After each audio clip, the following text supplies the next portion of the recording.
जर ज्यांना कोणाला खगोलशास्त्राची हौस असेल त्यांच्यासाठी म्हणून सांगतो. आकाशामध्ये इंटरनॅशनल स्पेस स्टेशन हे दिसत होतं. थोड्या वेळच होतं, 2-4 मिनटं. आणि पुन्हा गुरु, शुक्र आणि शनी आणि चंद्र हे सगळे असे चारही एका दिशेत होते. सहज माझा मुलगा, त्याला जरा हौस आहे खगोलशास्त्राची, म्हणून ते बघायला गेलो होतो गच्चीवर. आणि ISS बघितलं आणि सहज त्याला विचारलं की या इंटरनॅशनल स्पेस स्टेशन, ISS म्हणतात, त्याचा भाग कोण कोण आहे आणि भारत आहे का? तर त्यांनी सांगितलं की भारत याच्यात नाही आहे. हे रशिया, अमेरिका आणि असे काही देश आहेत जे त्यांचा भाग आहे ISSचा. तर त्यांनी सांगितलं की भारतामध्ये अजून तेवढी कुवत नाही फायनान्शियली इतकं खर्च करून तिथे लोक पाठवणं, त्याचा पार्ट होणं ISSचा, ते अफोर्डेबल नाही आहे.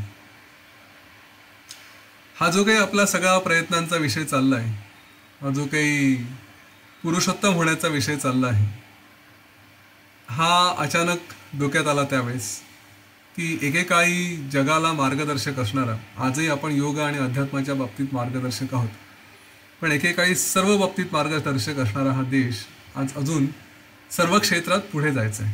हे एक थोडंसं प्रकर्षाने जाणवलं. म्हटलं बघूया आपल्या या उपक्रमातून कधी कोणाला असं प्रेरणा मिळाली, काही करावं असं वाटलं तर बघू. आपण हे जे काही सगळा उपक्रम चालवला आहे, कधीतरी असं जाणवतं की जहा दाल दाल दाल पर सोने की चिड्या करती ही बसेरा, असा हा देश, जिथे कधी काही 14 प्रकारची सोन्याची नाणी अस्तित्वात होती, जिथे तक्षशिला नालंदा होतं, त्या देशाला आज काही काही बाबतीत झगडावं लागतं आहे. काही काही बाबतीत आपण बरेच पुढे गेलो, पण अजूनही बरंच पुढे जायचं आहे. ठीक आहे, वाटचाल सुरू आहे. आपल्याला एक संधी आहे त्या निमित्ताने कॉन्ट्रीब्यूट करण्याची. बऱ्याचदा आपली मेंटॅलिटी अशी झाली आणि जी गेले काही वर्ष अनुभवाला आली की स्वातंत्र्य मिळालं, आता झालं, आता काही करायची गरज नाही, आता आरामात जगूया. वास्तविक पाहता आम्ही बिझनेसमध्ये जे बघितलं, एखादा कस्टमर मिळवणं हे एक वेळ सोपं आहे, पण तो टिकवणं हे कठीण असतं, त्याला सांभाळ करणं हे आणखी कठीण असतं. तसं इथेही हे थोडंफार ॲप्लिकेबल आहे. स्वातंत्र्य मिळालं, पण त्याला आणखी पुढे नेणं, प्रगती करणं हे थोडं चॅलेंजिंग असतं. तर त्या दृष्टीने आपण जे प्रयत्न करायला पाहिजे, कुठेतरी मागे पडलो असू, पण अजूनही वेळ गेलेली नाही. इथे हा जो प्रयत्नांचा विषय आपण काल बघत होतो, त्याच्यामध्ये हे सगळे प्रयत्न फक्त स्वतःला म्हणून नाही, समाजाला आणि या देशाला पुढे नेण्यासाठी फार उपयोगी पडतील. काय प्रयत्न करायचे, कसे करायचे, हे सगळं इथे दिलेलं आहे. आपल्याला जे काही उद्दिष्ट साध्य करायचे, याच्याबद्दल वसिष्ठ ऋषी सांगतायत की काया वाचा मनसा हे तिन्ही रूपांनी सतत दीर्घकाळ असे प्रयत्न करणं आवश्यक आहे. सतत करावे, दीर्घकाळ करावे. हे थोडं काळच केलं, काही 15 दिवस केले, 20 दिवस केले असं नाही, दीर्घकाळ ते करावे लागतात. आणि ते नेहमी आपल्या डोक्यात असावे, काया वाचा मनसा, शरीराने सुद्धा, मनाने सुद्धा आणि बोलताना सुद्धा. कुठलाही गोल असू द्या, सगळीकडे हे ॲप्लिकेबल आहे. मी वारंवार जसं UPSCचं एक्झाम्पल देतो, UPSCची परीक्षा द्यायची असेल आणि पास व्हायचं असेल तर तुम्हाला जो कोणी विद्यार्थी असेल त्या विद्यार्थ्याला सतत फक्त आपल्या शरीराने, म्हणजे लिखाण, प्रॉब्लेम सोडवणं, अभ्यास करणं, मनातल्या मनात जे काही आपण केलं आहे त्याचं मनन करून विचार करणं, आठवणं, आणि इतर कोणाशी बोलताना त्याच त्या विषयावरती पुन्हा पुन्हा बोलणं, हे जेव्हा होतं तेव्हा तो विषय तुम्हाला समजायला लागतो, तो विषय आतमध्ये यायला लागतो. याला वेळ लागत असेल, पण होतं. गमतीचा भाग असेल, परंतु वास्तव आहे की जेव्हा असं होतं आणि लोक तुमच्याबद्दल असं म्हणायला लागतात की हा तो काय, त्याच्याबद्दल तो फक्त हा एकच विषय बोलत असतो, दुसरा काही बोलत नाही. हां, ही टीका जेव्हा होते ना, तर ती टीका आपली स्तुती आहे असं समजायचं, कारण आपण त्या स्थितीला पोहोचलो आहे. मी सुद्धा या परिस्थितीतून गेलो आहे. याच्यात काही बढाई मारण्याचा विषय नाही, पण एक सांगतो अनुभव म्हणून. आणि तो जो स्वतःला त्याच्यातलं जे फिलिंग येतं की अनेकदा अनेक ठिकाणी असं झालं की मीटिंग कुठे असेल तर यतीन दोषींना सांगा, आले तर योग वासिष्ठ सोडून दुसरं काही बोला म्हणून, किंवा त्यांना बोलू नका, ते योग वासिष्ठच बोलतात. तर असं जेव्हा होतं ना, ही आपली टीका असली तरी आपल्यासाठी, स्वतःसाठी ही तारीफ आहे की चला मी त्या विषयामध्ये एवढा मग्न झालो आहे की माझं अस्तित्व आणि तो विषय हे आता एक एक एक व्हायला लागले. जेव्हा आपलं अस्तित्व आणि तो विषय एक होतो, ज्याला आपण योग म्हणतो, तो योग जेव्हा जुळून येतो, फिजिक्सचा अभ्यास करत असेल तर मी आणि फिजिक्स एकच झालं पाहिजे. स्टीफन हॉकिन्स असतील किंवा आणखी कोणी असतील, न्यूटन असतील, आईन्स्टाईन असतील, हे सगळे लोक त्यांच्या विषयाशी योग झाला होता, त्यांचं एक झाले होते. म्हणजे फिजिक्स म्हटलं तर स्टीफन हॉकिन्स, फिजिक्स म्हटलं तर आईन्स्टाईन, असं जेव्हा उलटं इक्वेशन होतं तेव्हा समजावं की आपण त्या स्टेटला पोहोचलो. त्याच्याबद्दल वसिष्ठ ऋषी सांगत असतात. बरं, या काळाच्या मनसामध्ये आणखी एक उदाहरण देतो. आपण अनेकदा संकल्प करतो आणि या संकल्पांना थोडाफार अडथळा येतो. योग वसिष्ठमध्ये त्याचा उल्लेख आहे. हा जेव्हा अडथळा येतो तेव्हा ते आपण तात्पुरतं थांबवतो. ह्या गोष्टी जर काया वाचा मनसा शक्य होत असतील आणि करता येत असतील तर आपण जो संकल्प घेतला तो निश्चितपणे पूर्ण व्हायला मदत होते. एक उदाहरण देतो. समजा असं ठरवलं की उद्यापासून मी रोज 13 सूर्यनमस्कार करेन आणि उद्या सूर्यनमस्कार करायचं म्हटलं तर लगेचच रात्रीतून काहीतरी होतं, मान दुखवते, कंबर मोडते, काहीतरी होतं आणि ते सूर्यनमस्कार करता येत नाही किंवा कुठेतरी आपल्याला प्रवासाला जावं लागतं, काहीतरी असं होतं आणि आपला संकल्प बाजूला पडतो. तर याच्यामध्ये उपाय काय आहे? तर उपाय हाच आहे की काया वाचा मनसा. तुम्हाला नाही जमत तर 13 सूर्यनमस्कार करणं, मांडी घालून बसा, मांडी घालून नाही बसता येत, खुर्चीवर बसा, मनातल्या मनात डोळे मिटून पूर्ण काउंट देऊन व्यवस्थित 13 सूर्यनमस्कार करायचे. ती सवय जर लागली, त्याला मी नेहमी म्हणतो की हे त्या विषयाच्या संपर्कात राहणं, त्याचा टचमध्ये राहणं हा फार एक आवश्यक भाग असतो. जेव्हा आपण त्या विषयाच्या संपर्कात असतो तेव्हा आपला संकल्प हा साध्य होतोच होतो. आज शक्य नाही, आज वेळ मिळत नाही, उद्या शक्य नाही, 4 दिवस शक्य नाही, परंतु टचमध्ये आहे की आता मला खूप घाई आहे, वेळ नाही आहे सूर्यनमस्कार करायला. एक तो सूर्यनमस्कार जसं स्वतःला गोल फिरवल्यासारखा का होईना पटकन करता येतो आणि आपल्या कामाला लागता येतं. तेवढं सहज शक्य आहे. जेव्हा आपण अशा पद्धतीने प्रयत्न करतो तेव्हा आपले जे गोल्स आहेत त्याच्या आपण संपर्कात राहतो, तो विसरत नाही. हे ज्यांना जमतं, जे ते चिटकून राहतात, अगदी जसं गुळाच्या ढेपेला मुंगा चिटकतो तसं, की आता पकडलं आहे ना, आता सोडायचं नाही, थोडंफार इकडून तिकडून होईल पण चिटकून राहील, असे जे चिटकून राहतात त्यांचा त्या विषयाशी टच हा तुटत नाही आणि एक दिवस तो विषय बरोबर त्यांच्या आवाक्यात येतो. ते त्याच्यावरती ताबा मिळवतात, ती सिद्धी प्राप्त होते, तो विषय आणि ते हे एक होतात. तर असंच इथे या मुक्तीबद्दल, जीवनमुक्तीबद्दल सांगितलं आहे. पण आपली मुक्ती जी काही असेल, जे काही आपल्याला अचीव करायचं असेल ते त्याच्या बाबतीत हे पालन करणं आवश्यक आहे. मग तुम्हाला सूर्यनमस्कार शिकायचे असतील, तुम्हाला एखादं स्तोत्र पाठ करायचं असेल, तुम्हाला एखादा विषय शिकायचा असेल, संगीत शिकायचं असेल, कधी असं वाटलं मला कीबोर्ड, सिंथेसायझर वगैरे शिकायचं आहे, जी काही साधना असेल तिच्याशी एक होण्याचा प्रयत्न शक्य तितका करावा. ते झालं म्हणजे मग पुढे आपल्याला तो विषय जिंकायला मदत होते. आता काल आपण बघितलं की हे जे प्रयत्न करायचे आहेत, वसिष्ठ ऋषींनी सांगितलं की प्रयत्न कसे हवे तर ते शास्त्रानुसार हवे आणि त्याच्यामध्ये गुरु आणि शास्त्र यांचाही काल आपण उल्लेख केला. अगदी मनापासून जे चांगलं आहे तेच करावं. कसंही विचित्र काहीतरी करायला लागलो तर त्याचा आपल्याला फायदा होणार नाही, त्याचे परिणाम हे पूर्णपणे वेगळे दिसायला लागतात. जसे प्रयत्न आहेत तसा त्याचा अनुभव, तसेच त्या कर्मांची फळ हे प्रत्येक वेळेस दिसून येतं.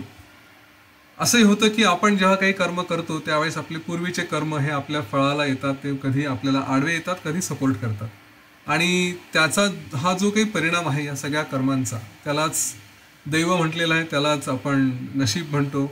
त्याच्याशिवाय दुसरी गोष्ट काही असेल, दैव दैव दैव म्हणतो, ते दुसरं काय असं काही नाही, असं वसिष्ठ ऋषी सांगतात. आत्ता जसं आपण अडथळ्यांबद्दल बोललो तसेही वसिष्ठ ऋषी म्हणतात की एकदा तुम्ही काहीतरी ठरवा. हे बहुतेकांनी आपल्यातल्या अनुभवाला घेतलं आहे. आजच मी काहीतरी कुठल्या गोष्टीचं रेकॉर्डिंग करायचं ठरवलं आणि सगळी तयारी झाली आणि आता रेकॉर्डिंग करायला सुरुवात करणार, तेवढ्यात कोणीतरी गेस्ट आलं आणि हे मला अपेक्षित होतं की आपण काहीतरी चांगलं कर्म करायला गेलो तर थोडेफार अडथळे येतात. आर्ट ऑफ लिव्हिंगच्या प्रोग्राममध्ये, मोठ्या मोठ्या कार्यक्रमांमध्ये हा अनुभव आम्ही घेतला आहे. अगदी जागतिक सांस्कृतिक महोत्सव, वर्ल्ड कल्चरल फेस्टिवल 2015 मला वाटतं दिल्लीला होणार होता. पहिल्याच दिवशी जो तुफान पाऊस आला तिथे, बापरे. तर तेव्हाच परमपूज्य गुरुदेव श्री श्री रविशंकरजी म्हणाले की चलो अच्छी सुरुवात आहे, काहीतरी चांगलं करतोय तर अशा गोष्टी येतील. पावसाला येऊन बघावं असं वाटलं की काय तयारी आहे म्हणून. सकारात्मकता आपल्यासोबत ठेवावी हे वारंवार लक्षात ठेवा. अडथळे येतील आणि जेव्हा अडथळे येतील तेव्हा त्या अडथळ्यांसोबत आपण स्वतःला हा विश्वास ठेवावा की चला काहीतरी चांगलं करतोय.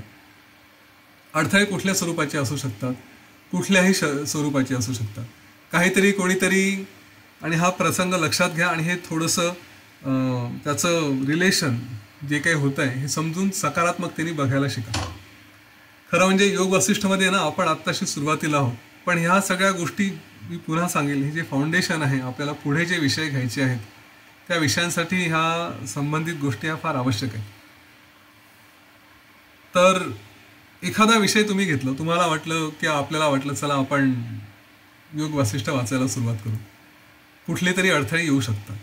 कुठले अडथळे येऊ शकतात? तर हे अडथळे असू शकतात आपल्या घरच्यांचंच कोणाचं तरी वागणं, आपल्या कुठल्या तरी अचानक कोणाला तरी मदत लागणं, काहीतरी आपलं कार्य सोडून दुसरीकडे पळावं लागणं, किंवा आपल्याच तब्येतीवरती काहीतरी वेगवेगळे त्याचे परिणाम होणं. कदाचित असंही असू शकेल की थोडीफार माघार घ्यावी लागेल. कदाचित असंही होतं की आपलंच मन आपल्याला भुलवतं. हा सगळ्यात मोठा शत्रू आहे बाय द वे, हे लक्षात घ्या. आतापर्यंत जे काही आपण बघू ना, याच्यामध्ये सगळ्यात मोठा शत्रू म्हणजे आपलं मन. या मनाबद्दल काल आपण थोडंसं बोललो होतो की हे मन आपलं मन नाही आहे, पण सध्या तरी त्याला आपलं मन म्हणावं लागेल. आपल्या कार्यांमध्ये अडथळा आणणारं सगळ्यात मोठा शत्रू म्हणजे हे मन आहे. तर हे मनसुद्धा आपण जेव्हा काही करायला जातो तर तिथे वेगवेगळ्या प्रकारचे अडथळे आणतं. ते सांगतं अरे असं करू नको, अरे जाऊ दे, अरे सोड, अरे हे आहे, अरे ते आहे. तर त्याच्यासारखं वकील या मनासारखं आपल्याला सापडणार नाही. एखादी गोष्ट साध्य करायची म्हटली तर हा वकील येतो आणि अशा प्रकारचे आर्ग्युमेंट करतो की शेवटी आपण आपलं उद्दिष्ट सोडून देतो, आपला गोल सोडून देतो आणि कुठेतरी भलतीकडेच भरकटायला लागतो. तर या मनाला सुद्धा सावध करणं, या मनाला समजून घेणं हे आवश्यक आहे. आणि त्याच्यावरचा उपाय म्हणजे एक काल जो सांगितला तोच, की आपले गुरु असते तर काय केलं असतं, बस त्यांनी जे केलं ते करायचं. डॉक्टरनी प्रिस्क्रिप्शन दिलं तर ती गोळी मुकाट्याने घ्यायची. त्याच्यावरती आर्ग्यू नाही करायचं, जाऊन आपल्याला फार्मसीचा कोर्स नाही करायचा आहे, की जाऊन आपल्याला डॉक्टरचा MBBSचा किंवा आयुर्वेदाचा कोर्स नाही करायचा आहे. दिलं आहे ना ते घ्या. मग इथे गुरूंनी म्हटलं हे वाचा तर हे वाचा, गुरूंनी म्हटलं असा अभ्यास करा तर करा. मग तिथे मनाचा अडथळा येऊ द्या, नाही तर आणखी कशाचा अडथळा येऊ द्या. एका बुलडोझरसारखं काम करायचं. हे अडथळे कोणीही आणू शकतं. अगदी देवसुद्धा आपली परीक्षा पाहू शकतात. आणि ह्या गोष्टींची जाणीव आपल्या कार्यामध्ये नेहमी असावी. जे कुठलं गोल आपल्याला अचीव करायचं आहे. योग वासिष्ठ वाचन हा एक स्वतःमध्ये असलेला संपूर्णपणे वेगळा अनुभव आहे. अनेक लोक असे आहेत ज्यांनी योग वासिष्ठ वाचायला घेतलं आणि काही पानं वाचले. याच्या पुढचं आपण मुमुक्ष व्यवहार प्रकरण आहे, उत्पत्ती प्रकरणापर्यंत फार तर पोहोचतात आणि तिथे सोडून देतात. अनेक कारणं असतात, मला समजत नाही, असं आहे तसं आहे, काय वाटेल ते त्याचे रिझन्स येतात. किंवा वाचायला घेतलं मग अडथळे आले, मग ट्रॅव्हलमध्ये जावं लागलं. ह्या ज्या सगळ्या गोष्टी आहेत ना, याचाच अर्थ असा आहे की तुम्ही काहीतरी भव्य दिव्य करता आहात आणि या भव्य दिव्य करण्याच्या मध्ये कुठेतरी अडथळे हे निश्चित येतात. मी असं म्हणतो की जर तुम्हाला PhD डिग्री घ्यायची असेल तर ती इतकी सोपी नाही. त्याला प्रचंड मेहनत आहे, दीर्घकाळ अभ्यास करावा लागतो, बराच सखोल अभ्यास करावा लागतो. जेव्हा हे असं असतं ते ही तर जीवनाची PhD आहे. आपलं जीवन कसं जगायचं याची डॉक्टरेट आहे. ती इतकी सहजासहजी कशी मिळेल?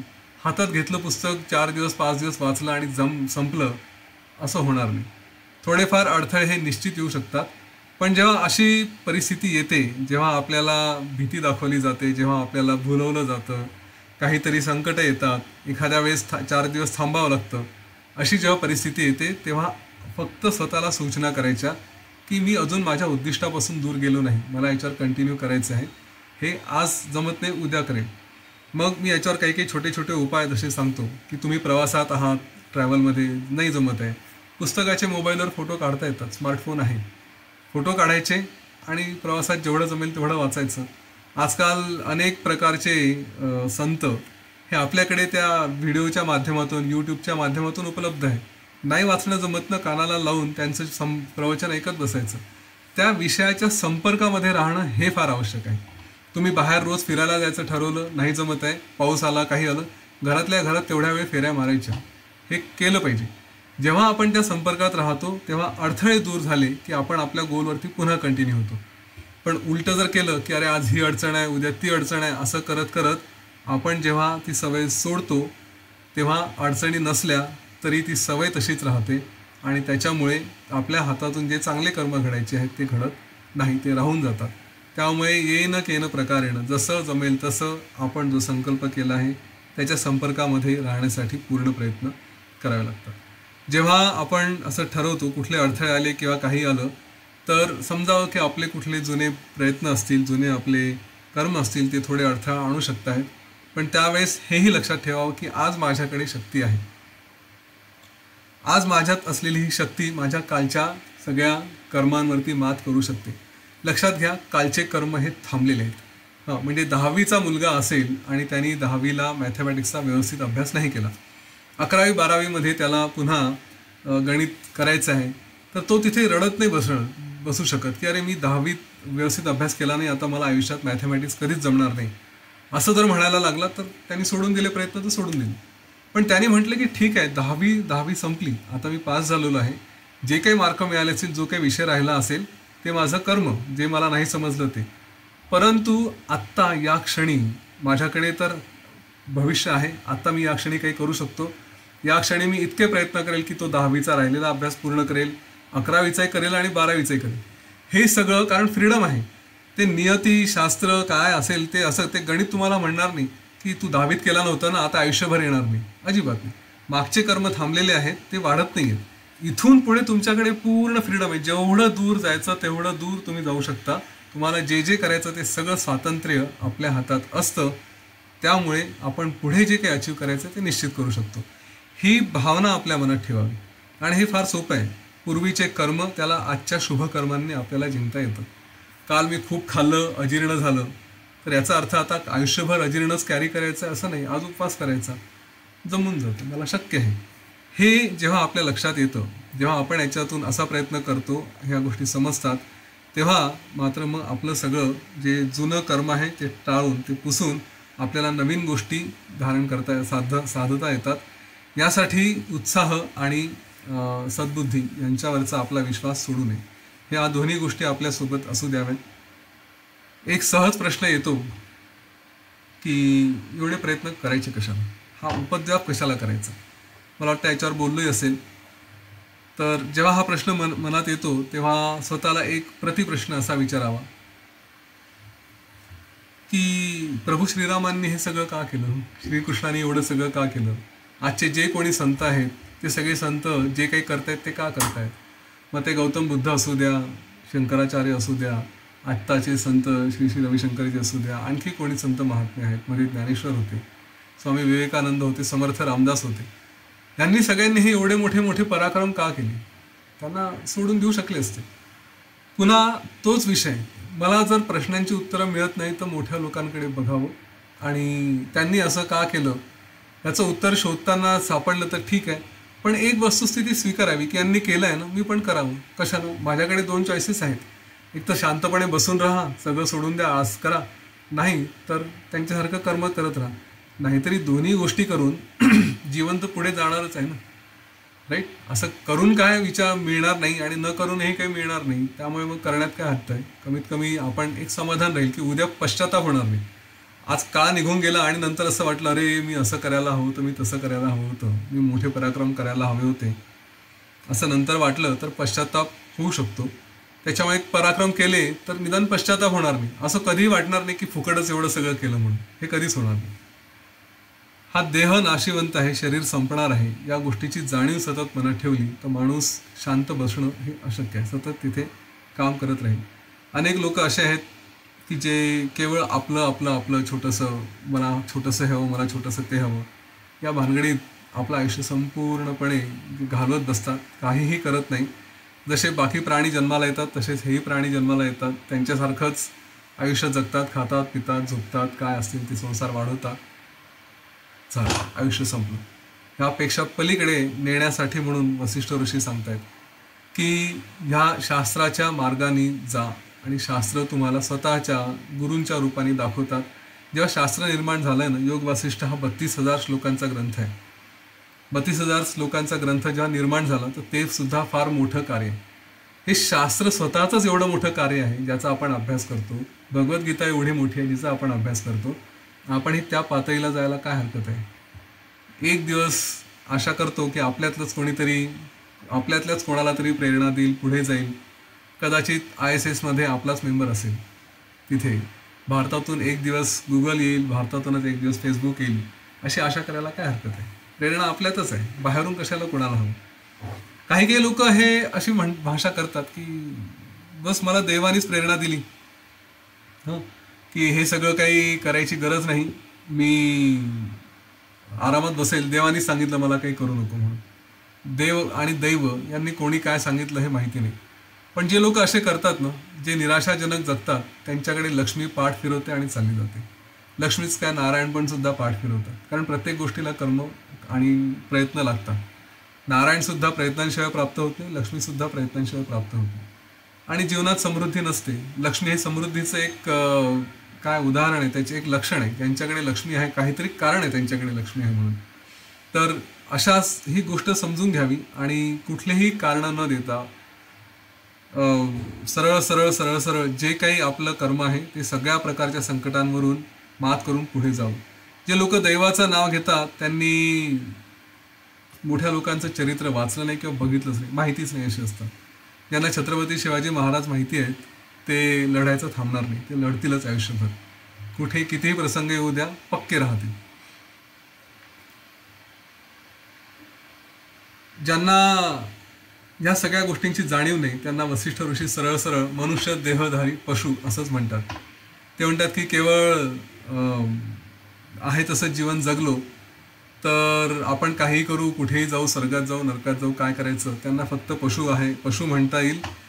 त्यांना पुढे आपण कधीतरी आपलं कर्म करू, म्हातारे झाल्यावरती काही परमार्थ करू वगैरे असं जे म्हणतात, त्यांना कुठल्याही गोष्टींचं वळण लागणं हे कठीण आहे. एक गोष्ट पक्की लक्षात घ्या, आपल्यातले अनेक जण इथे ज्यांचं वय झालेलं असेल, जे सिनियर्स असतील, ते इथे आहेत तर काहीतरी कारण आहे, काहीतरी संस्कार आहेत म्हणून इथे पोहोचलेत. मी असे अनेक लोक बघितले. एक काउन्सिलिंगचंही काम असतं, त्या निमित्ताने कधीतरी कोणाशी बोलण्याचा प्रसंग येतो, तेव्हा हे बघितलं आहे की लहानपणापासून जर अध्यात्माची गोडी नसेल, ज्ञानाच्या मार्गावर नसाल, कुठल्या गुरूंचा आधार घेतला नसेल, तर म्हातारपणी प्रसंग कठीण आहे. कारण त्यावेळेस मन हे घट्ट झालेलं असतं, तो जो घडा असतो, ती माती घट्ट झालेली असते, त्याला वळण लावणं हे शक्य होत नाही. हे शक्य तेव्हाच होतं जेव्हा हे लहानपणापासून हळूहळू बिल्ड केलेलं असतं. इथे पुण्यात राहतो, अनेकांच्या जीवनामध्ये अनेक प्रसंग बघितलेले आहेत. वय झालेलं आहे, मुलं सोबत नाही, एकटेच आहेत आजी आजोबा, आणि मग अशा परिस्थितीमध्ये मुलं कुठेतरी US मध्ये आहेत किंवा आणखी कुठल्या देशांमध्ये आहेत, आणि मग त्यांच्याप्रती काही निगेटिव्ह फिलिंग येणं, काही भावना येणं, एकटेपणाची जाणीव होणं, हे जे काही सगळं दिसतं, याच्यामध्ये लहानपणापासून हा मार्ग न निवडण्याचं हे एकच उत्तर आहे की ह्या मार्गावरती असते आज कदाचित स्वतःचं जीवन हे स्वतःसाठी नाही, काहीतरी देण्यासाठी आहे, त्यासाठी उपयोगात आणायचं आहे, ही भावना असती तर माझ्याकडे बघा, मला करा, हे सगळे विचारच येत नाही. माणूस एक दुसऱ्यांसाठी म्हणून, अस्तित्व हे दुसऱ्यांसाठी, गुरूंसाठी असतं, ही जाणीव असते, तेव्हा आपोआप शांतताच राहते. परंतु दुर्दैवाने लहानपणापासून सगळेच लोक या मार्गावरती नसतात, आणि म्हणून वसिष्ठ ऋषी सांगतात की आवर्जून ह्या मार्गावरती जा, कुठल्या अध्यात्माच्या, की ज्याच्यावरती, ज्या मार्गावरती चालून तुम्हाला पुढे गुरुचं बल, आपले स्वतःचं आत्मज्ञान आणि स्वतःच्या अस्तित्वाबद्दलची माहिती, या सगळ्या गोष्टी यायला लागल्या की जीवन हे अतिशय सुखकर होतं. मग म्हातारपणी तक्रार राहत नाही, आहे ती परिस्थिती सहज स्वीकारता येते, आनंदाने राहता येतं. मी अनेकांच्या बाबतीत याचा अनुभव घेतलेला आहे आणि म्हणून मुद्दाम ते शेअर करावं असं वाटलं. इथे आणखी आवर्जून एक सांगेन, आपल्यातले जे कोणी पालक आहेत त्यांनी ह्या गोष्टीच्या बाबतीत, या गोष्टीबद्दल जरूर विचार करावा, आणि शक्य असेल तर आपल्या मुलांना ते लहानपणापासूनच, मी म्हणतो शिंग फुटल्यानंतर काही करता येत नाही, की जे काही लहान असतात ना, अगदी 4-5 वर्षाचे, 6 वर्षाचे, तेव्हापासूनच त्यांना ह्या गोष्टींची सवय लावावी, आध्यात्मिक मार्गावरती आवर्जून घेऊन जावं. आपल्या इकडे अनेक संस्था आहेत, अनेक संघटना आहेत, ज्यांच्याकडे हे अध्यात्माचा मार्ग, सुसंस्कारांचा मार्ग हा सहजपणे उपलब्ध आहे. एकच मिनिट.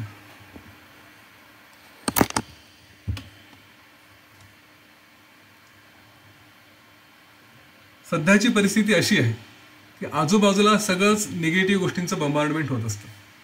या विषयावरती पुन्हा पुढे बोलू, पण थोडक्यात सांगायचं झालं तर एखाद्या व्यक्तीला टेन्शन आलं तर काय करतात, सिनेमांमध्ये काय दाखवतात की टेन्शन आलं तर दारू प्या, नाही तर सायकॅट्रिस्टकडे जा, ड्रग्स घ्या.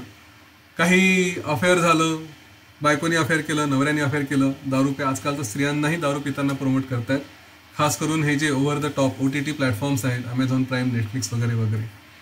शक्य असेल तर ह्या सगळ्या गोष्टी आपल्या घरातून काढून टाका, या असल्या गोष्टी, कारण ते फार डोकं बिघडवतात. त्यांच्यावर सेन्सरशिप नाही, काहीच नाही, वाटेल तसं ते दाखवतात आणि भाषाही फार भयंकर आहे. तर हे जे संस्कार सारखे सारखे आपल्या मुलांवरती होत असतात, त्यांना एकच गोष्ट दिसते की आयुष्यामध्ये फक्त एन्जॉयमेंट एन्जॉयमेंट एन्जॉयमेंट एवढं करायचं, आणि जर कठीण प्रसंग आला तर प्रत्येक वेळेस ते एक दारू हाच विषय दिसतो. अगदी 3 इडियट्स मूव्ही बघा, त्याच्यातही दारू. तुम्ही कुठेही जा, कुठल्याही कार्यक्रमात हे जे आजकालचे फिल्म स्टार्स आहेत हे सगळं तेच दाखवतात. आणि नाहीतर दुसरीकडे मग सगळ्या ज्या बातम्या असतात त्यासुद्धा भयंकर असतात, त्यांच्यातही अनेक निगेटिव्ह गोष्टीच दाखवल्या जातात. त्या मुलांवरती हा जो दृकश्राव्य, व्हिडिओ, ऑडिओ, हा जो यांचा परिणाम असतो हा फार भयंकर असतो. ते पटकन कॅच करतात आणि ह्या मुलांना मग असा ऑप्शनच दिसत नाही की उद्या माझ्या आयुष्यात काही झालं तर काय करावं. कारण आपल्यात एकाचंही आयुष्य, मी डेफिनेटली सांगतो, ज्या अर्थी पृथ्वीवर जन्म घेतला आहे, एकाचंही आयुष्य असं नाही की ज्याच्यामध्ये टर्न्स येणार नाही, ट्विस्ट येणार नाही. प्रत्येकाच्या आयुष्यामध्ये कमी जास्त होणारच आहे. या मुलांच्याही आयुष्यात कधीतरी कमी जास्त होतीलच. इनफॅक्ट हे तर जास्त सेन्सिटिव्ह आहे, यांच्या बाबतीत आणखी होऊ शकेल. असं जर असेल तर हे तयार कसे होणार. त्यांना फक्त ही सगळी पिढी, केवळ एकच मार्ग त्यांना, जा सायकॅट्रिस्टकडे, आणि सायकॅट्रिस्टकडे जाऊन मला एकाने तरी सांगावं की पूर्णपणे परमनंटली बरा झाला आहे. औषधं लागले मागे तर ते लागले, त्याचा परिणाम होऊन माणूस व्यवस्थित धडधाकट झाला आहे. एखाद्या एक्सेप्शनल केसमध्ये होत असेल, नाहीतर तेही एक व्यसनच आहे एक प्रकारचं, कारण म्हणूनच त्यांना ड्रग्ज म्हटलेले. तर ह्या गोष्टी जर जाणवत असतील तर आपली जबाबदारी या मुलांना, बाकीचं तुम्ही ब्लॉक करा असं नाही, त्यांना थोडंफार एक्सपोजर असू द्या, कारण मनाला कसं सांभाळायचं हे पुढे दिलेलं आहे. थोडं थोडं ते चुचकारत राहा, त्यांना करू द्या, पण कंपल्सरीली त्याच्यासोबत कुठेतरी ध्यानमार्ग, कुठेतरी शिस्त, ह्या गोष्टी आल्या पाहिजे. मग कारण हा सत्संग, आज सत्संगाबद्दलही फार व्यवस्थित सांगितलं आहे याच्यामध्ये, जेव्हा हा सत्संग आपल्या जीवनात असतो, चांगल्या लोकांची कंपनी असते, तर आपोआप आयुष्य चांगल्या मार्गाला लागतं. त्याच्यासाठी संघटना भरपूर आहे. चिन्मय मिशन आहे, राष्ट्रीय स्वयंसेवक संघ आहे, आर्ट ऑफ लिव्हिंगचे लहान लहान मुलांसाठी प्रोग्राम्स असतात. आता तर ऑनलाईनसुद्धा ग्रुप बनवून सगळं करता येतं. ही फार मोठी करोनाची देणगी आहे. रोज ऑनलाईन येऊन मेडिटेशन होऊ शकतं, रोज ऑनलाईन येऊन तुम्ही शाखा भरू शकता. चिन्मय मिशनचे प्रोग्राम्स असतात, आणखी अनेक संघटना आहेत. मला सगळ्यांची नावं आणि हे घेणं शक्य नाही, परंतु प्रत्येक वयोगटासाठी ह्या आहेत. आणि हे जर त्या मुलांच्या जीवनात लहानपणापासून आणलं आईवडिलांनी, आणि इथे स्वतः घेऊन बसायची गरज नाही, नुसतं सोपवून दिलं तरी होतं, तर मला वाटतं की एक ॲश्युअर्ड राहू की आपल्या मुलांना कधी प्रॉब्लेम आले तर त्यांना कमीत कमी हा मार्ग माहिती आहे की अरे टेन्शन आलं ना, चला प्राणायाम करून घेऊ, ध्यान करू, थोड्या वेळ बसू. मी स्वतः प्रॉब्लेम सोडवायला समर्थ आहे. प्रत्येक वेळेस मला बाहेर कुठेतरी जाऊन काहीतरी औषधं घ्यायची किंवा ड्रग्स घ्यायची गरज नाही. ही पुढची पिढी एस्टॅब्लिश करणं हे आपलं कर्तव्य आहे. तर इथे हा जो सगळा विषय चालला होता, म्हणजे बालपणापासून संस्कार करावे असं वसिष्ठ ऋषींनी जे म्हटलं, ते लहानपणापासून या गोष्टींची आवड असावी. त्यात बहुतेक लोक हे आळशी असतात, थंड असतात, आणि त्याच्यामुळे त्यांच्या आयुष्यात सगळ्या प्रकारच्या अडचणी, हे सगळं अनर्थ निर्माण होतात. आणि अशा लोकांची या पृथ्वीवर कमी नाही आहे. आपण जर बघितलं 750 करोड जे लोक आहेत याच्यामध्ये, तर मेजॉरिटी तर असेच आहेत ना की जे दरिद्री आहेत, दुःखात आहेत. बऱ्याचशा लोकांचा बराचसा वेळ हॉस्पिटलमध्ये जातो, कुठे नको त्या कटकटींमध्ये जातो, दारिद्र्यात जातो, खाण्यापिण्याची भ्रांत, हे करा ते करा. या सगळ्यांच्या मागचे वसिष्ठ ऋषी सांगतात कारण एकच आहे. ते कारण म्हणजे आळस. त्यांनी स्पष्टपणे म्हटलंय की जर इथे आळस नसता तर एकही माणूस हा दरिद्री नसता, एकही माणूस दुःखात नसता. परंतु आज सकाळी 6 वाजता उठून सूर्यनमस्कार करून ध्यान करायचं कोण करेल, कशाला 6 वाजता उठायचं, डिसेंबरची थंडी आहे, असा विचार केला तर तो आळस, आणि त्या आळसाचे परिणाम, काल जसं म्हटलं कर्माचे परिणाम असतात, तसे ते भोगावे लागू शकतात. त्यामुळे आळस हा सगळ्यात मोठा शत्रू आहे, त्यापासून स्वतःला वाचवा. ते म्हणतात की प्रत्येकाला हे शक्य आहे की त्यांनी स्वतःला विद्वान करून घेणं, ज्ञान संपादन करणं, बहुश्रुत होणं, हे सगळं सहज शक्य आहे. पण त्यासाठी आपली विवेकबुद्धी चांगली असावी. विवेकबुद्धी म्हणजे काय एक सोपी गोष्ट आहे मला योग्य अयोग्य कळणं. खरं म्हणजे अनेकांना हे कळतच नाही की हे कशाच्या बेसिसवरती करायचं. अनेकदा हा प्रश्न पडतो की काय कसं ठरवणार योग्य काय आणि अयोग्य काय. माझ्या दृष्टीने पुन्हा या प्रश्नाचं उत्तर तेच आहे की इथे गुरु असतील तर काय करतील आणि त्यांनी जे केलं तेच मी फॉलो करणं आवश्यक आहे. सकाळी 6 वाजता उठायचं आहे की नाही, गुरु असतील तर काय करतील ते उठतील. साधना करायची की नाही, काय करतील करतील. बरं ठीक आहे, मग आलं मला अभ्यास करायचा आहे, करावा की नाही करावा, करावा. खाताना इथे जेवणामध्ये एवढी चांगली डिश आहे, मग आज माझ्या पोटाच्या वरती खावं की नाही खावं, गुरूंनी काय म्हटलं आहे तेवढं. ते कसं वागतील. विवेक बुद्धी काही खूप अशी आपल्यापासून दूर आहे अशातला प्रकार नाही. लोक युजली म्हणतात की विवेक विवेक विवेक हा साधणच कठीण आहे, कळतच नाही, कन्फ्युजन होतं. नाही गरज. आपल्या गुरूंना मध्ये आणा, पटकन निर्णय मिळतो तुम्हाला. शास्त्रांना मध्ये आणा, निर्णय मिळतो. आणि इनफॅक्ट असं कालही हा प्रश्न आला होता की गुरु मिळणं, गुरुसुद्धा अस्तित्वात असणं किंवा ते आपल्याला सापडणं, हा जरी एक प्रश्न असला ना तरी थोडा कॉमन सेन्स वापरला तर इतकं कठीण नाही आहे. पण तो एक ॲरोगन्स मात्र सोडणं आवश्यक आहे की चल खा लेते कुछ नहीं होता, चल पी लेते कुछ नहीं होता.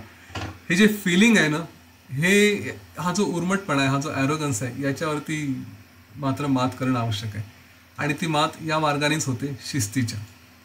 कर्म केले फळं भोगावे लागणार आहे.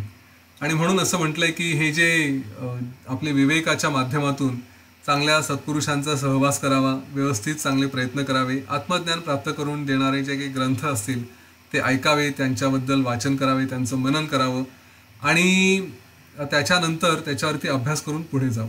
काही काही लोक फक्त वाचतात, ऐकतात, पण त्याच्यावर विचार करत नाही. आणि मनन हा फार महत्त्वाचा विषय.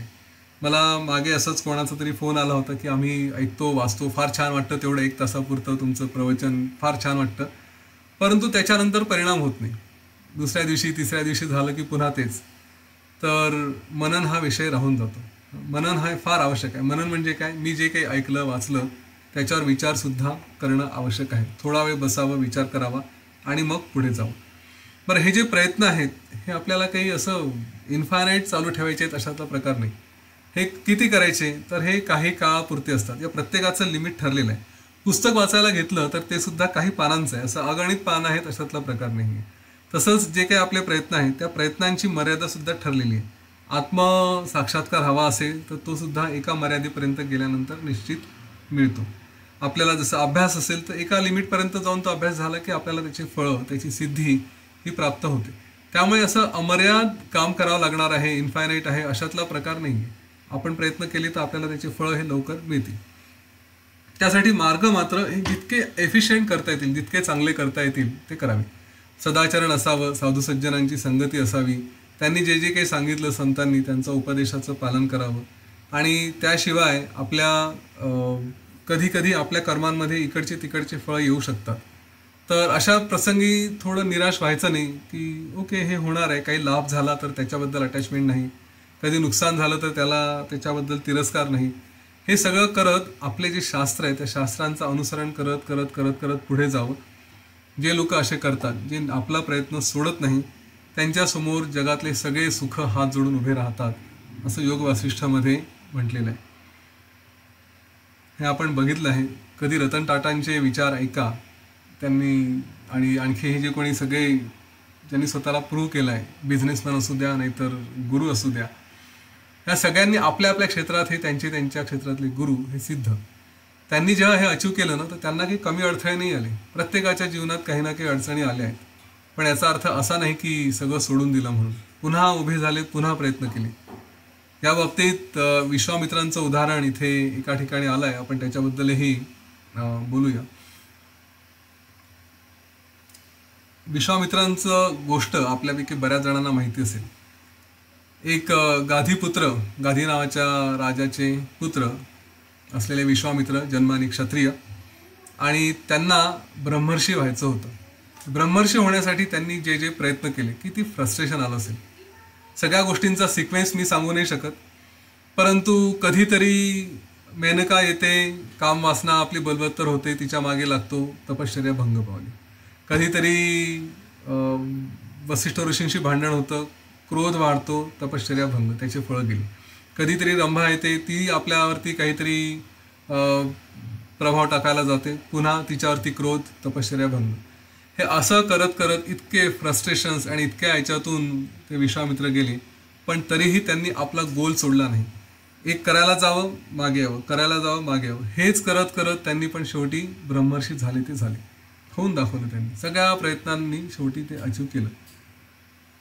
ज्यांना प्रयत्न करायचे आहेत ना त्यांनी विश्वामित्रांचं उदाहरण जरूर समोर ठेवावं. कारण त्यांनी हे जे काही अचीव केलं त्याच्या मागे कितीदा तरी फेल्युअर आलेलं आहे, आणि फेल्युअर येऊन सुद्धा सोडून दिलं नाही. त्यांना एकच गोष्टीचा विश्वास होता.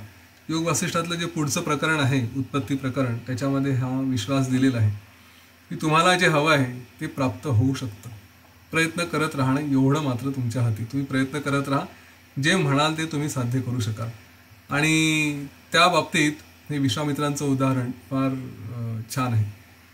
तसंच आपण आपल्या प्रयत्नांच्या बाबतीत सुद्धा एक गोष्ट ठरवली तर ती निश्चितपणे प्राप्त होईल या बाबतीत विश्वास ठेवा. आज नाही तर उद्या आपल्याला त्याचे जे काही सपोर्टिंग गोष्टी लागतात त्या मिळायला सुरुवात होते. दैव दैव दैव असं जर करत राहिलो, माझ्या नशिबात नाही माझ्या नशिबात नाही, तर असं काहीच होत नाही. ज्याला असं वाटतं की सगळं काही दैवच आहे, तर जेवण न करता बसून राहावं, बघावं आपलं पोट आपोआप भरतं का, किंवा पायी चालायचंच नाही कुठे किंवा जायचंच नाही, घरातच बसून राहावं, आपल्या मुक्कामाला आपण पोहोचू का, नाही पोहोचत. जर असं कोणी म्हटलं की मी आपला हात विस्तावरती ठेवला आणि माझ्या नशिबात असेल तर चटका बसणार नाही, असं होणार नाही, चटका बसेलच.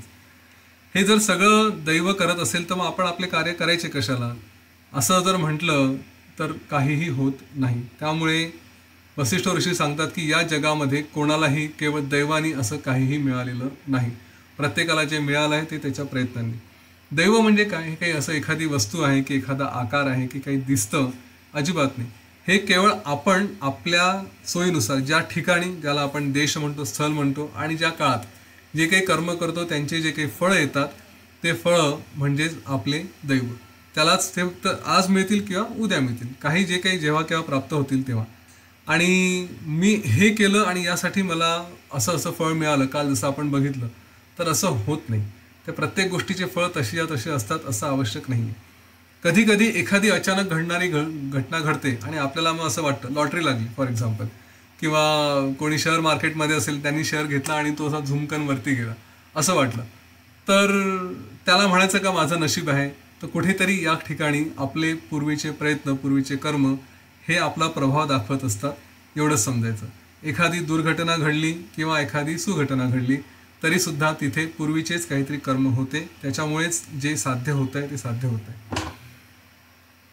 मुळात कधी कधी विनाशकारी शक्तींचा जोर होतो, आपले कर्मच ढिले पडतात, आपले पूर्वीचे कर्म हे स्ट्रॉंग होतात, आत्ताचे कर्म कमजोर पडतात. असं झाल्यानंतर आपण थोडे मागे पडू शकतो, कधीतरी आपल्याला हार मानावी लागते. पण अशा ठिकाणी चॉईस काय आहे, की रडत बसायचं की आहे ते स्वीकारायचं आणि तरीही स्माईल ठेवायचं, ओके झालं ते झालं, दुसरा काही चॉईस नाही आहे. एक गोष्ट लक्षात घ्या, फेल्युअर आल्यानंतर एखादी दुर्घटना घडली किंवा आपल्या आयुष्यात काहीतरी झालं, नुकसान झालं, समजा आर्थिक नुकसान झालं, अशा वेळेस काय करू शकतो. रडून ते साध्य होणार आहे, आरडाओरडा चिडचिड करून आपल्याला हवं ते मिळणार आहे का, जे गेलं ते परत येणार आहे का. त्यासाठी परत आणायचं असेल तर स्वतःला शांत ठेवून शांत विचारांनी काही करता येत असेल तर करावं. पण आरडाओरडा, गोंधळ, चिडचिड, संताप, रडणं ह्यानी त्या गोष्टी तर परत येणार नाही. त्यामुळे त्याला त्या ठिकाणी म्हणू शकतो की ओके दैवाचा भाग होता किंवा माझे प्रयत्न कमी पडले म्हणून ते गेलं, आणि त्यामुळे इथे माझ्या सामर्थ्याचा उपयोग नाही, मी इथे काही करू शकत नाही, तर हे सोडून द्या. नाही तर वसिष्ठ ऋषी सरळ सरळ साधा प्रश्न विचारताय की आपण कधीतरी मरणार आहोत, अरे आता मी मरणार आहे म्हणून रोज रडत बसायचं का. अर्थ नाही ना, कारण आपण मरण तर टाळू शकत नाही. मग ही तर सगळ्यात मोठी दुर्घटना आयुष्यामध्ये होणार आहे. दुर्घटना म्हणा किंवा घटना म्हणा, ती आपण नंतर बघू, जेव्हा मृत्यूबद्दल आपण बोलणार आहोत तेव्हा हे ठरवू. तर अशा ठिकाणी या दैवाला आपण जास्त अर्थ, महत्त्व देण्यात अर्थ नाही. काही लोक दैव आणि नियती या दोन गोष्टी एकत्र करतात. खरा हा शाब्दिक खेळ आहे, परंतु तरीही योग वासिष्ठामध्ये असं म्हटलंय की नियती म्हणजे काय, नियती म्हणजे नियम. तिने ठरवलंय अग्नी हा गरम असेल, बर्फ हा थंड असेल, हे नियम आहेत. त्याच्यामुळे त्याच्या बाबतीत काही प्रश्न करण्यात अर्थ नाही. दुसरीकडे आपण जर म्हटलं की माझ्या बाबतीत असं घडलं, हे माझं दैवच आहे किंवा ही नियती आहे, तर दैव आणि नियती या दोन गोष्टी वेगळ्या. नियती हे तिचे नियम, ती त्याप्रमाणे काम करेल आणि म्हणून काल म्हटलं होतं कर्माची फळं ही भोगाव्या लागतील, ती देतील. पण तुमचे कर्म हे तुमचे फळ आहे, ते दैवरूपाने समोर येत आहे, त्याला दुसरं काहीच नाही. ओके, तर ते फळं देणारी नियती, पण ते फळं काय घ्यायचे काय नाही घ्यायचे, का कसे कर्म करायचे हा आपल्या हातात चॉईस आहे. सिग्नल मोडला तर तुम्हाला फाईन होईल ही नियती, आणि तुम्ही सिग्नल मोडून फाईन घ्यावा की नाही घ्यावं हा तुमचं कर्म, हे तुमचं दैव. मोडलं तर तुम्हाला फाईन होईल, हे तुमचं दैव होतं, आणि तुम्ही नाही मोडला सिग्नल तर तुम्हाला फाईन होणार नाही. हे जेव्हा आपण लक्षात घेतो त्यावेळेस दैव आणि नियती याच्यातला फरक आपण तिथे थांबवतो. आणि ही आनंदाची स्थिती, ही सगळी जी आपल्याला जे काही अचीव करायचं हे जर प्राप्त करायचं असेल तर त्यासाठी वसिष्ठ ऋषी सांगतात की हे सगळं दैव दैव दैव प्रकरण सोडून दे आणि केवळ शास्त्र आणि सत्पुरुष यांच्या मार्गाने यांची सेवा करून तू पुढे जा. विश्वामित्रांचंही त्यांनी उदाहरण इथे दिलेलं आहे. आणि त्यानंतर वसिष्ठ ऋषी श्रीरामांचा एक प्रश्न येतो. ते म्हणतात की इथे जे कर्माची फळं आहेत तर ती कशी आहे, म्हणजे त्यांच्याबद्दल थोडं आणखी सांगा. की इथे कर्म आणि फळं दैव हे खोटं आहे असं जर म्हणत असाल तर मग हे फळं आपण जे म्हणतो कर्माची फळं हे काय, यांच्यातलं नेमकं दैव कुठलं आहे. तर वसिष्ठ ऋषी सांगतात की खरं सांगायचं तर हे जे सगळं काही आहे केवळ मनावरती.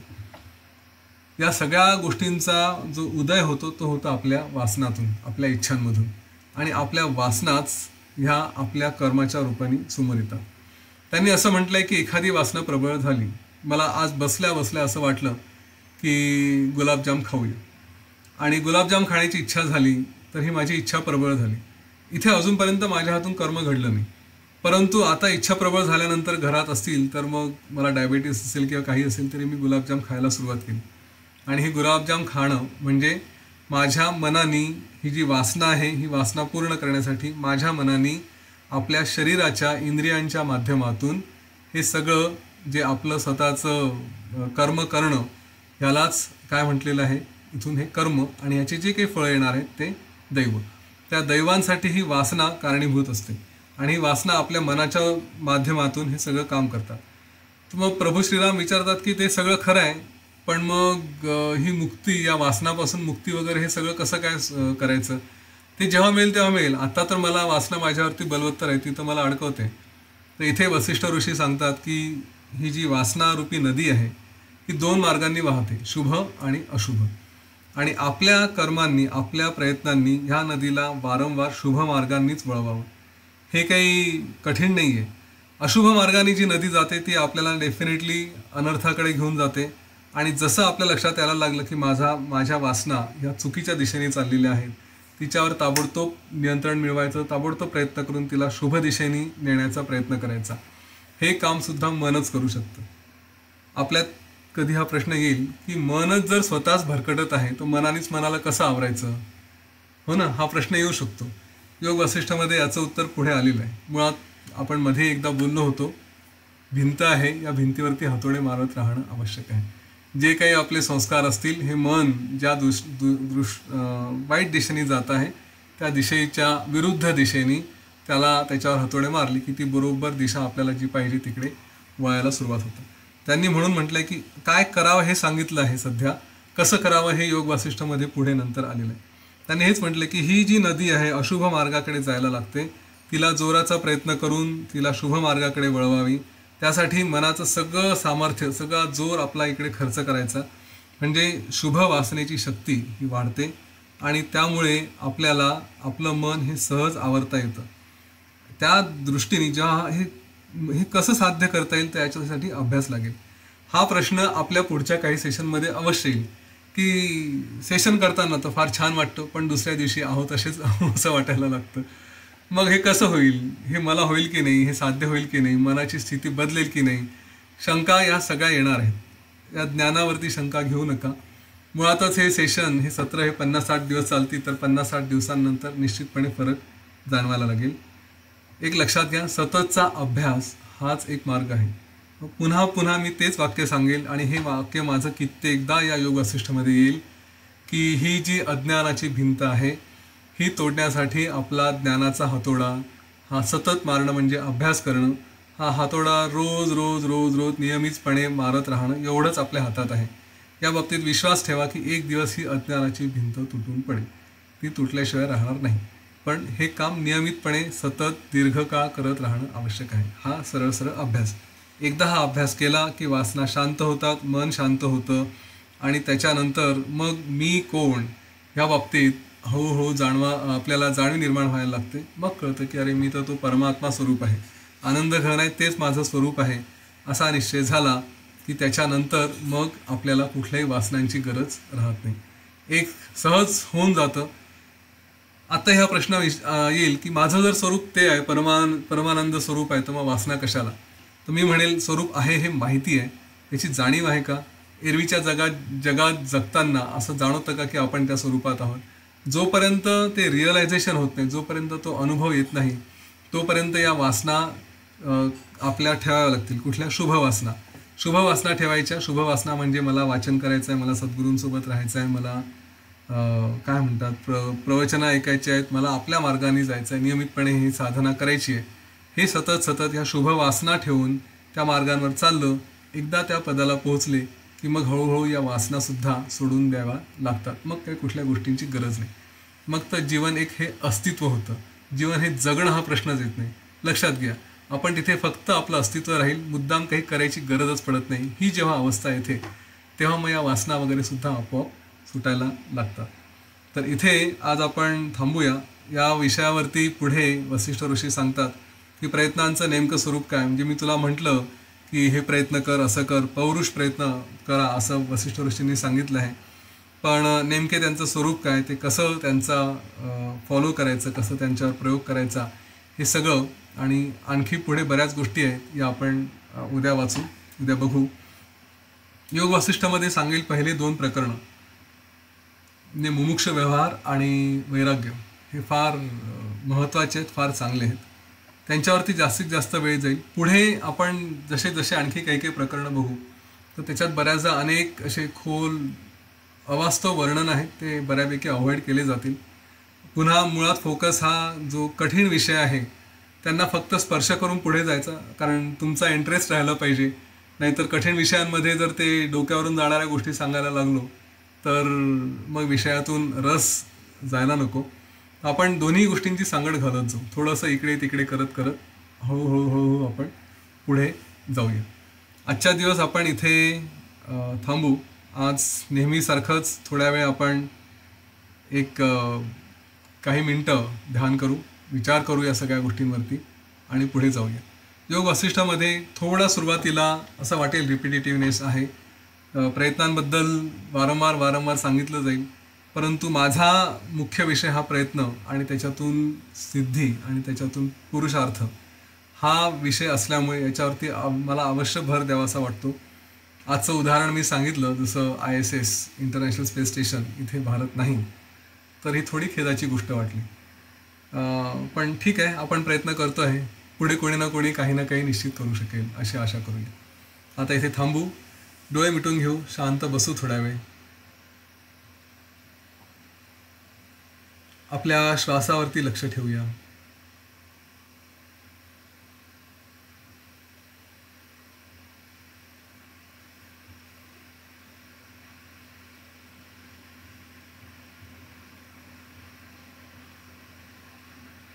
श्वासाची खोली किती डीप जातोय ते बघूया. श्वासाची गती म्हणजे त्याची स्पीड किती आहे ते बघूया.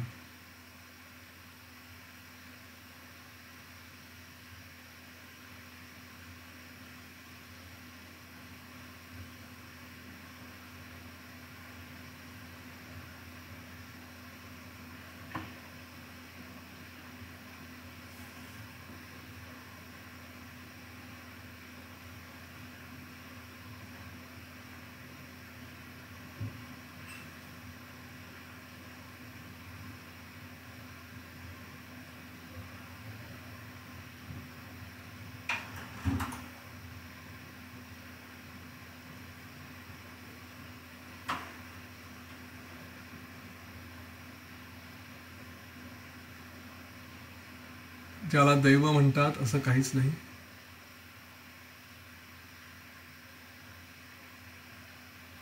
जे काही मिळतं, जे काही घडतं, ते सगळे आपले प्रयत्न. आज आपल्याकडे अफाट अमर्याद संधी आहे. अनंत प्रयत्न करून जुन्या कर्मांना, जुन्या प्रयत्नांवरती आपल्याला मात करता येते.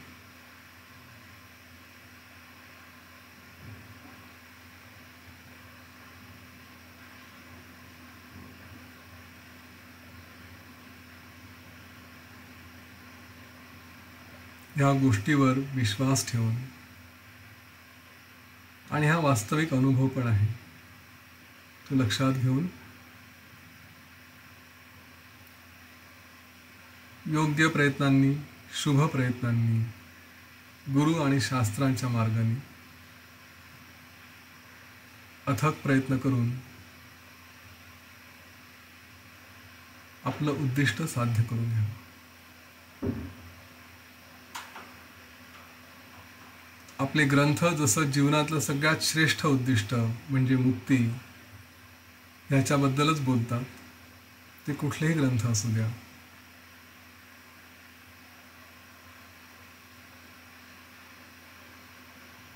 तसंच आपल्या जीवनात जे व्यावहारिक उद्दिष्ट आहेत ते सुद्धा अतिश्रेष्ठ असावे.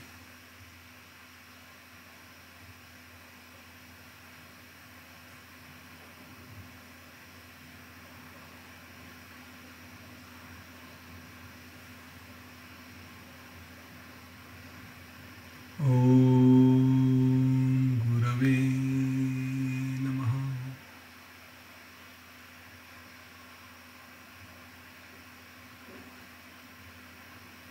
एक खोल दीर्घ श्वास घेऊया आणि सोडून द्या. आपल्या शरीराप्रती सजग होऊ आणि हळूवार डोळे उघडूया.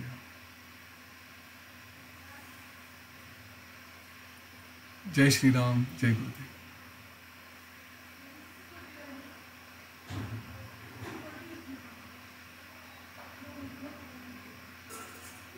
काही प्रश्न असतील घेता येतील. आहेत कोणाचे प्रश्न? हात वर करायचंय किंवा हँड रेज करायचंय. संजय ठिगळे यांनी हँड रेज केलं. अनम्यूट करा स्वतःला. नमस्कार यतीनजी. नमस्कार. तुमचं आजचं प्रवचन खूपच सुंदर झालं. म्हणजे मी तर म्हणतो की तरुण मुलांसाठी एकदम आदर्श उपदेश तुम्ही आज केला. याच गोष्टी आम्ही सांगत असतो तर मुलांना पटत नाही, पण तुमच्या तोंडून ऐकलं म्हणजे ते सोनार आणि कान टोचावे तसं अगदी. म्हणजे माझ्या परिचयातल्या सगळ्या तरुण मुलांना मी ही आजची लिंक जरूर पाठवणार आहे. अगदी सगळ्यांनी जरूर ऐकावी अशी आहे आणि खूप छान सांगितलं आपण. म्हणजे मला मनापासून आवडलं. तुमचे धन्यवाद करावेसे वाटले म्हणून मी आपल्याला बोलून दाखवलं. धन्यवाद सर. धन्यवाद. आणि मला याचं पुस्तक हवं होतं. तुम्ही मला ते कारंकर सर मला ते त्याची माहिती पाठवणार होते. सुमन महादेव कारंकर, ते मला जरा पाठवा माहिती. एक मिनिट, काय माहिती हवी तुम्हाला? पुस्तक कसं मागवायचं ते सांगा त्यांना. मी सांगितलं, मेसेज पाठवलाय. मेसेज मला पाठवलाय मी. नाही, मला मेसेज नाही आलेला आहे. तुम्ही मला मेसेज पाठवलाय का? नाही, मी तुम्हाला पाठवलाय विद्याधरजी. ओके, त्यांचं नाव नंबर पाठवलाय, त्यांना कॉन्टॅक्ट करा. करतो उद्या कॉन्टॅक्ट. यतीनजीकडे मी पाठवला आणि विद्याधर सरांचा नंबर माझ्याकडे नव्हता म्हणून मी यतीनजीचा नंबर मिळाला म्हणून त्यांना पाठवला होता. ओके, ते करतील तुम्हाला संपर्क. यतीनजी धन्यवाद. खूप छान झालं आजचं प्रवचन. परत एकदा थँक्यू. वसुंधरा गोखले.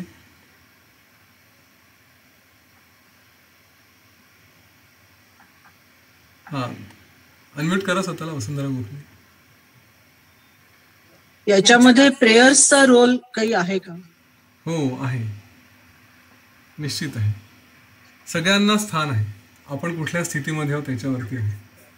मग त्या प्रेयर्स, स्तोत्र, मंत्र ह्या सगळ्यांचं आपलं आपलं महत्त्व आहे. ते आपल्या आपल्या मनावर शुद्धीचं कार्य करत असतात. हे सगळं पुढे येईल चर्चेमध्ये. इन जनरल पूजा, अर्चा, कर्मकांड हे सगळ्या गोष्टी आपल्या मनाची शुद्धी करतात आणि आपल्याला एक एक पायरी वरती घेऊन जात असतात. त्यांचं महत्त्व आहे. पण ह्या ह्याच्यामध्ये श्रद्धा आणि मग श्रद्धा जर असेल तर मग परत मन, हे असं सगळं एकत्र लिंक होत जातं का? श्रद्धा आणि मन म्हणजे काय? म्हणजे प्रेयर्स वरती माझी श्रद्धा आहे आणि त्यामुळे मी ते करते आणि प्रयत्नांना त्याची जोड मिळते, पण हे मी माझ्याच मनाने मी ठरवलेलं असतं. हो, पण मी जसं म्हटलं की एक एक पायरी पुढे पुढे जातो. तुम्ही हे सुरू ठेवलं तर काही काळाने आणखी पुढचा टप्पा येईल आयुष्यामध्ये. ओके, याच्यामध्ये हे सगळं स्पष्ट होत जातं.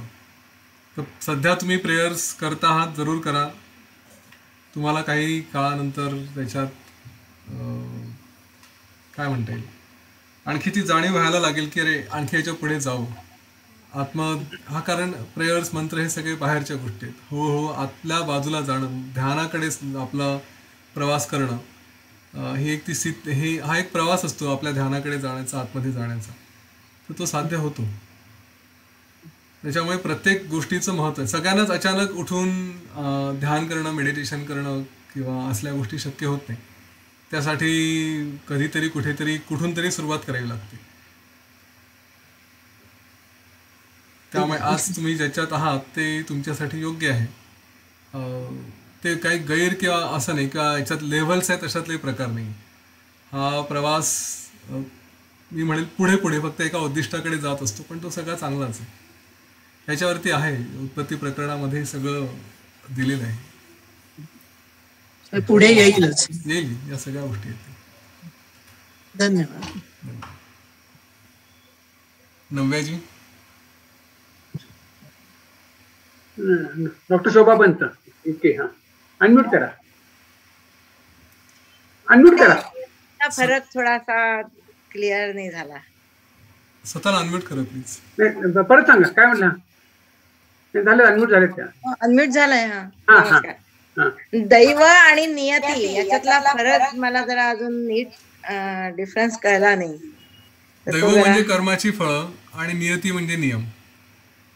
अच्छा, धन्यवाद. ओके, म्हणजे शास्त्राप्रमाणे जे नियम आहेत ते नियम.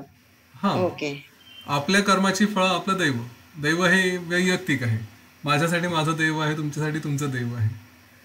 पण ते जे नियम आहेत ते हे सगळ्यांसाठी युनिव्हर्सल आहे, सेम आहे. ते काही नियम वेगवेगळ्या व्यक्तींसाठी वेगवेगळे नसतात. थँक्यू. नियतीबद्दलही पुढे आहे. ही नियती कशी अस्तित्वात आली, नियम कशी अस्तित्वात आली, सगळं आहे पुढे. थँक्यू. उमा पालकर, अनम्यूट करा स्वतःला.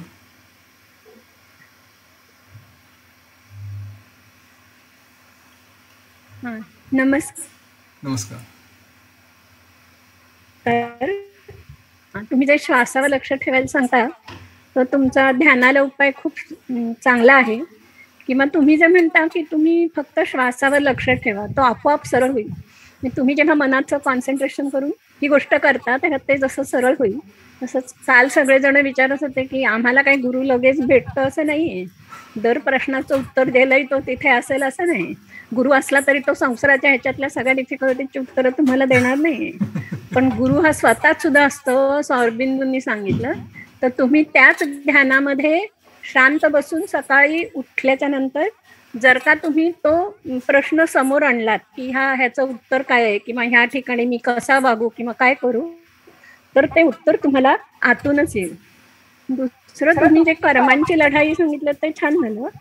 तर त्याच्यातच ते दैव आलंच की पूर्वकर्माचं जे फळ आहे, जे आता तुम्ही सांगितलं की ते दैव आहे आणि तो तुमचा पराक्रम आहे, प्रयत्न आहे, तो त्याच्या विरोधी पण असेल. या दोघांची लढाई आहे आणि ते पूर्वीच्या कर्माला तुम्ही ओव्हरकम करू शकाल. म्हणजे हा तुम्ही विश्वास ठेवून प्रयत्न करत राहिला पाहिजे. आधीच हातबल होता कामा नाही. बरोबर, खरंय, अगदी खरंय.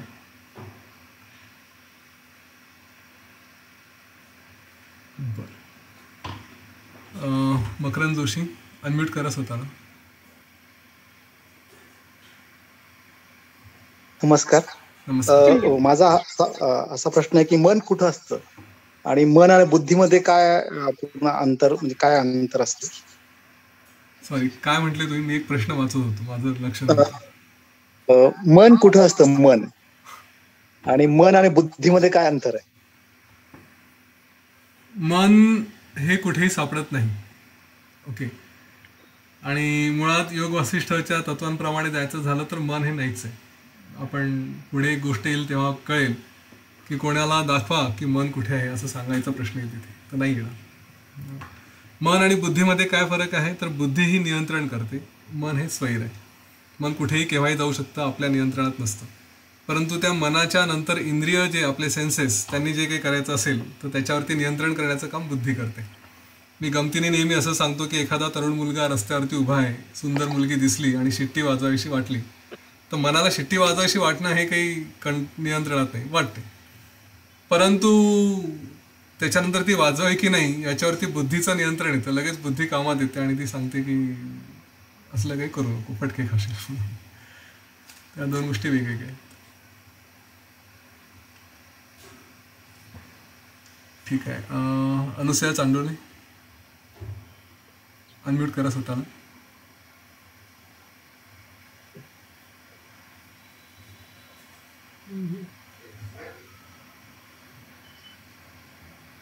स्वतःला अनम्यूट करा चांडोळे.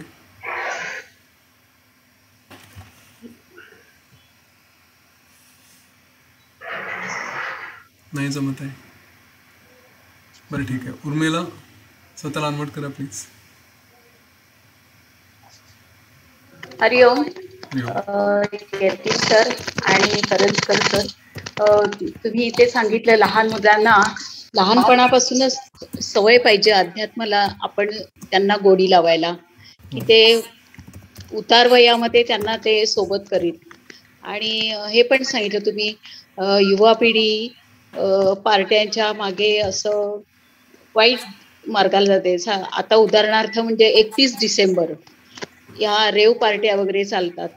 तर दुसरं एक सांगायचं म्हणजे मनशक्ती केंद्र लोणावळ्यामध्ये 31 डिसेंबरला विधायक 31 डिसेंबर म्हणून युवा पिढींना एकत्र करून ऑफलाईन असताना करत होते. आता करोनामुळे ऑनलाईन आहे, पण असं युवा पिढींना एकत्र करून विचारवंतांचे मार्गदर्शन आणि त्यांनीच नाट्य आणि चांगल्या विषयावर विचार करणं, हा कार्यक्रम चालू असतो की युवा पिढींना चांगल्या मार्गाला लावणं. रेव पार्ट्या करण्यापेक्षा चांगल्या विचारवंतांचे मार्गदर्शन मिळणं असं हे करतं. म्हणून मी मुद्दाम मेसेज आपल्या ग्रुपवर टाकलेला आहे की तो युवा पिढीसाठी उपयुक्त ठरेल असं. आणि तुम्ही सांगता त्याबद्दल काही प्रश्नच नाही.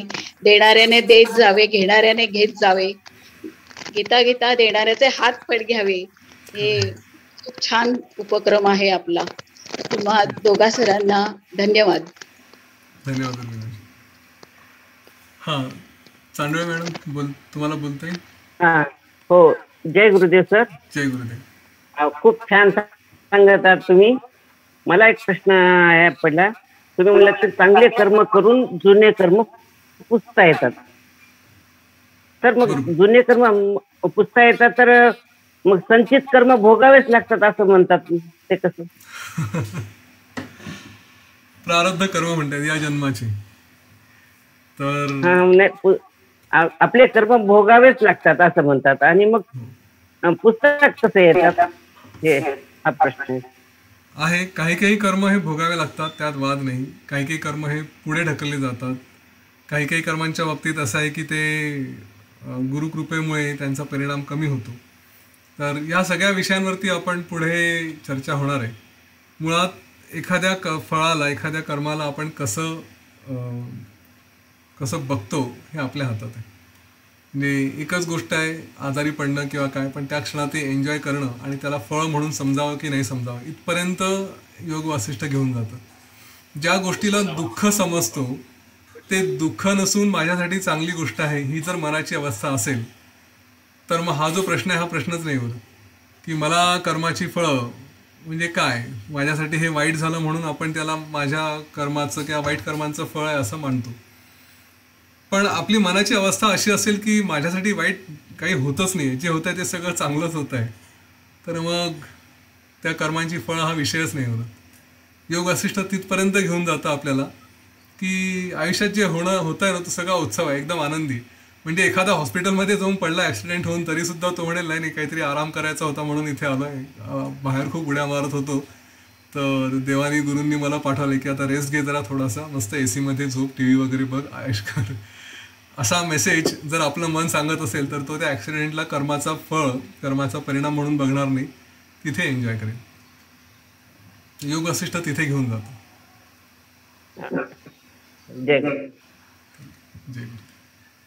बाय द वे, हे याच्यावरून आठवलं तो विषय आपला बोलता बोलता की दैव हे प्रत्येक ठिकाणी नाकारण्यासारखा अशातला प्रकार नाही बरं का. आणि प्रत्येक ठिकाणी कर्माची फळं दाखवायची असंही नाही. म्हणजे एखादा मित्र हॉस्पिटलमध्ये पडलाय, नुकताच ॲक्सिडेंट झाला, त्याला भेटायला गेले आणि त्याला म्हणायचं हे तुझ्या कर्माचे फळ आहे असं नाही. त्याला त्यावेळेस सांगू शकतो दैव हे सांत्वनासाठी आहे. एखादी दुर्घटना घडली कोणाच्या तरी आयुष्यात तर त्याला सांत्वन करण्यासाठी की नाही नशिबात होतं वगैरे वगैरे म्हणून, नाही तर अदरवाईज सगळे कर्माची फळं असतात.